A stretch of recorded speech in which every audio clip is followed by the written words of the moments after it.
تفہیم القرآن سید ابوالعلا مودودی سورہ السجدہ آیات 15 تا 22 اعوذ باللہ من الشیطان الرجیم بسم اللہ الرحمن الرحیم انما یؤمن بآیاتنا الذین اذا ذکروا بہا ہماری آیات پر تو وہ لوگ ایمان لاتے ہیں جنہیں یہ آیات سنا کر جب نصیحت کی جاتی ہے خروا سجدا وسبحوا بحمد ربہم وہم لا یستکبرون تو وہ سجدے میں گر پڑتے ہیں اور اپنے رب کی حمد کے ساتھ تسبیح کرتے ہیں اور تکبر نہیں کرتے۔ تفسیر الفاظ دیگر وہ اپنے غلط خیالات چھوڑ کر اللہ کی بات مان لینے اور اللہ کی بندگی اختیار کر کے اس کی عبادت بجا لانے کو اپنی شان سے گری ہوئی بات نہیں سمجھتے۔ نفس کی کبریائی انہیں قبول حق اور اطاعت رب سے مانع نہیں ہوتی۔ تتجافی جنوبہم عن المضاجع یدعون ربہم خوفا وطمعا ان کی پیٹھیں بستروں سے الگ رہتی ہیں، اپنے رب کو خوف اور طمع کے ساتھ پکارتے ہیں۔ تفسیر یعنی راتوں کو داد عیش دیتے پھرنے کے بجائے وہ اپنے رب کی عبادت کرتے ہیں۔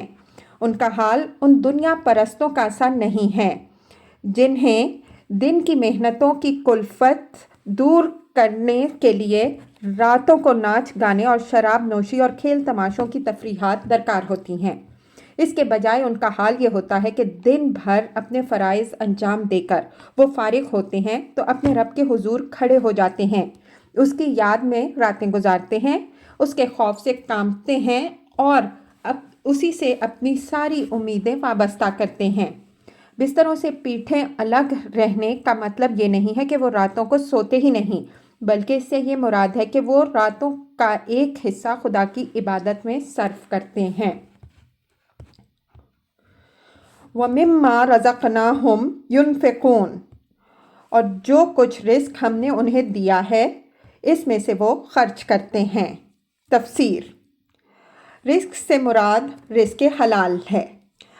مال حرام کو اللہ تعالیٰ اپنے دیے ہوئے رزق سے تعبیر نہیں فرماتا، لہٰذا اس آیت کا مطلب یہ ہے کہ جو تھوڑا یا بہت پاک رزق ہم نے انہیں دیا ہے اسی میں سے خرچ کرتے ہیں، اس سے تجاوز کر کے اپنے اخراجات پورے کرنے کے لیے حرام مال پر ہاتھ نہیں مارتے۔ فَلَا تَعْلَمُ نَفْسٌ مَّا أُخْفِيَ لَهُم مِّن قُرَّةِ أَعْيُنٍ جَزَاءً بِمَا كَانُوا يَعْمَلُونَ پھر جیسا کچھ آنکھوں کی ٹھنڈک کا سامان ان کے اعمال کی جزا میں ان کے لیے چھپا کر رکھا گیا ہے، اس کی کسی متنفس کو خبر نہیں ہے۔ تفسیر بخاری، مسلم، ترمذی اور مسند احمد میں متعدد طریقوں سے حضرت ابو ہریرہ رضی اللہ عنہ کی یہ روایت نقل کی گئی ہے کہ نبی صلی اللہ علیہ وسلم نے فرمایا، قال اللہ تعالی اعددت لعبادی الصالحین ما لا اعین رأت ولا اذن سمعت ولا خطر علی قلب بشر۔ اللہ تعالیٰ فرماتا ہے کہ میں نے اپنے بندوں کے لیے جو کچھ فراہم کر رکھا ہے جسے نہ کبھی کسی آنکھ نے دیکھا، نہ کبھی کسی کان نے سنا، نہ کوئی انسان کبھی اس کا تصور کر سکا۔ یہی مضمون تھوڑے سے لفظی فرق کے ساتھ حضرت ابو سعید خدری رضی اللہ عنہ، حضرت مغیرہ بن شعبہ رضی اللہ عنہ اور حضرت سہل بن سعد ساعدی رضی اللہ عنہ نے بھی حضور صلی اللہ علیہ وسلم سے روایت کیا ہے، جسے مسلم، احمد، ابن جریر اور ترمذی نے صحیح سندوں کے ساتھ نقل کیا ہے۔ افمن کان مؤمنا کمن کان فاسقا بھلا کہیں یہ ہو سکتا ہے کہ جو شخص مومن ہو وہ اس شخص کی طرح ہو جائے جو فاسق ہو۔ تفسیر یہاں مومن اور فاسق کی دو متقابل اصطلاحیں استعمال کی گئی ہیں۔ مومن سے مراد وہ شخص ہے جو اللہ تعالیٰ کو اپنا رب اور معبود واحد مان کر اس قانون کی اطاعت اختیار کر لے جو اللہ تعالیٰ نے اپنے پیغمبروں کے ذریعے بھیجا ہے۔ اس کے برعکس فاسق وہ ہے جو فسق، خروج از اطاعت یا الفاظ دیگر بغاوت، خود مختاری اور اطاعت غیر اللہ کا رویہ اختیار کرے۔ لا یستعون، یہ دونوں کبھی برابر نہیں ہو سکتے۔ تفسیر، یعنی نہ دنیا میں ان کا طرز و فکر اور طرز حیات یکساں ہو سکتا ہے، نہ آخرت میں ان کے ساتھ خدا کا معاملہ یکساں ہو سکتا ہے۔ اما الذین آمنوا وعملوا الصالحات، جو لوگ ایمان لائے اور جنہوں نے نیک عمل کیے، فلہم جنات المأویٰ، ان کے لیے جنتوں کی قیام گاہیں ہیں۔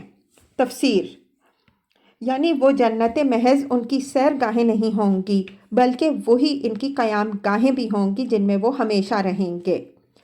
نزلا بما کانوا یعملون، ضیافت کے طور پر ان کے اعمال کے بدلے میں۔ وَأَمَّا الَّذِينَ فَسَقُوا فَمَأْوَاهُمُ النَّارُ، اور جنہوں نے فسق اختیار کیا ان کا ٹھکانہ دوزخ ہوگا۔ كُلَّمَا أَرَادُوا أَن يَخْرُجُوا مِنْهَا أُعِيدُوا فِيهَا، جب کبھی وہ اس سے نکلنا چاہیں گے اسی میں دھکیل دیے جائیں گے۔ وَقِيلَ لَهُمْ ذُوقُوا عَذَابَ النَّارِ الَّذِي كُنْتُمْ بِهِ تُكَذِّبُونَ، اور ان سے کہا جائے گا کہ چکھو اب اسی آگ کے عذاب کا مزہ جس کو تم جھٹلاتے تھے۔ وَلَنُذِيقَنَّهُم مِّنَ الْعَذَابِ الْأَدْنَىٰ دُونَ عَذَابِ الْأَكْبَرِ، اس بڑے عذاب سے پہلے ہم اسی دنیا میں کسی نہ کسی چھوٹے عذاب کا مزہ انہیں چکھاتے رہیں گے۔ لَعَلَّهُمْ يَرْجِعُونَ، شاید کہ یہ اپنی باغیانہ روش سے باز آ جائیں۔ تفسیر، عذاب اکبر سے مراد آخرت کا عذاب ہے جو کفر و فسق کی پاداش میں دیا جائے گا۔ اس کے مقابلے میں عذاب ادنیٰ کا لفظ استعمال کیا گیا ہے جس سے مراد وہ تکلیفیں ہیں جو اسی دنیا میں انسان کو پہنچتی ہیں۔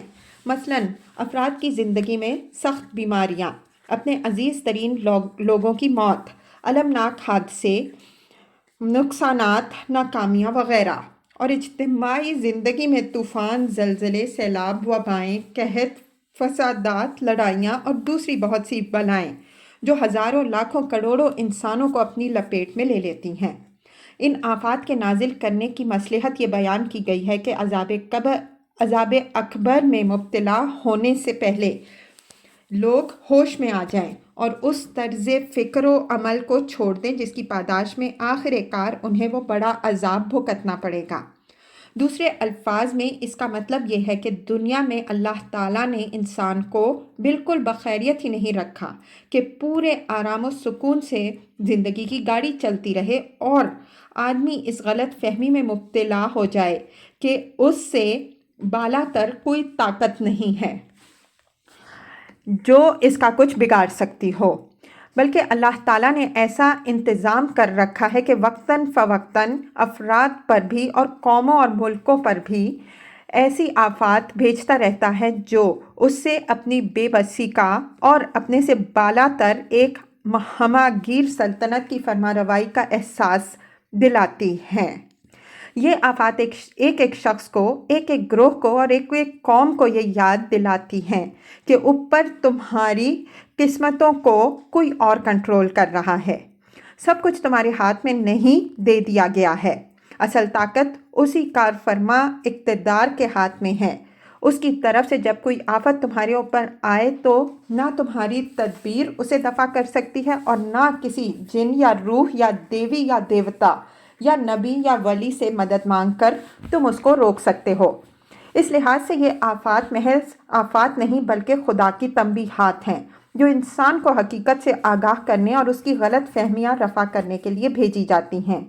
ان سے سبق لے کر دنیا میں آدمی اپنا عقیدہ اور عمل ٹھیک کر لے تو آخرت میں خدا کا بڑا عذاب دیکھنے کی نوبت ہی کیوں آئے۔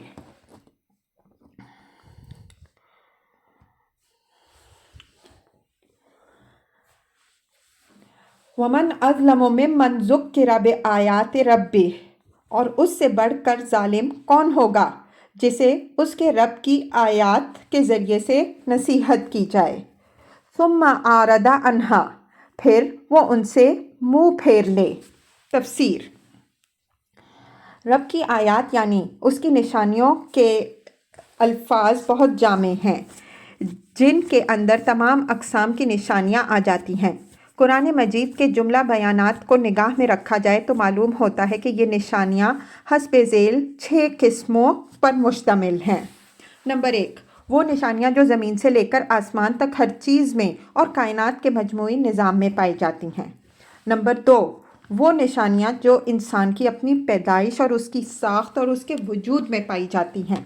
نمبر 3، وہ نشانیاں جو انسان کے وجدان میں، اس کے لاشعور اور تحت شعور میں اور اس کے اخلاقی تصورات میں پائی جاتی ہیں۔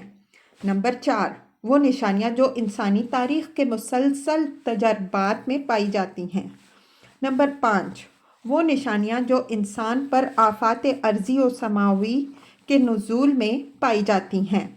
نمبر 6، اور ان سب کے بعد وہ آیات جو اللہ تعالیٰ نے اپنے انبیاء علیہم السلام کے ذریعے سے بھیجیں تاکہ معقول طریقے سے انسان کو انہی حقائق سے آگاہ کیا جائے جن کی طرف اوپر کی تمام نشانیاں اشارہ کر رہی ہیں۔ یہ ساری نشانیاں پوری ہم آہنگی اور بلند آہنگی کے ساتھ انسان کو یہ بتاتی ہیں کہ تو بے خدا نہیں ہے، نہ بہت سے خداؤں کا بندہ ہے، بلکہ تیرا خدا صرف ایک ہی خدا ہے جس کی عبادت و اطاعت کے سوا تیرے لیے کوئی دوسرا راستہ صحیح نہیں ہے۔ تو اس دنیا میں آزاد و خود مختار اور غیر ذمہ دار بنا کر نہیں چھوڑ دیا گیا ہے، بلکہ تجھے اپنا کارنامہ حیات ختم کرنے کے بعد اپنے خدا کے سامنے حاضر ہو کر جواب دہی کرنی ہے اور اپنے عمل کے لحاظ سے جزا اور سزا پانی ہے۔ پس تیری اپنی خیر اسی میں ہے کہ تیرے خدا نے تیری رہنمائی کے لیے اپنے انبیاء علیہم السلام اور اپنی کتابوں کے ذریعے سے جو ہدایت بھیجی ہے اس کی پیروی کر اور خود مختاری کی روش سے باز آ جا۔ اب یہ ظاہر ہے کہ جس انسان کو اتنے مختلف طریقوں سے سمجھایا گیا ہو، جس کی فہمائش کے لیے طرح طرح کی اتنی بے شمار نشانیاں فراہم کی گئی ہوں، اور جسے دیکھنے کے لیے آنکھیں، سننے کے لیے کان اور سوچنے سمجھنے کے لیے دل کی نعمتیں بھی دی گئی ہوں، وہ اگر ان ساری نشانیوں کی طرف سے آنکھیں بند کر لیتا ہے، سمجھانے والوں کی تذکیر و نصیحت کے لیے بھی اپنے کان بند کر لیتا ہے اور اپنے دماغ سے بھی اوندھے فلسفے ہی گھڑنے کا کام لیتا ہے، اس سے بڑا ظالم کوئی نہیں ہو سکتا۔ وہ پھر اسی کا مستحق ہے کہ دنیا میں اپنے امتحان کی مدت ختم کرنے کے بعد جب وہ اپنے خدا کے سامنے حاضر ہو تو بغاوت کی بھرپور سزا پائے۔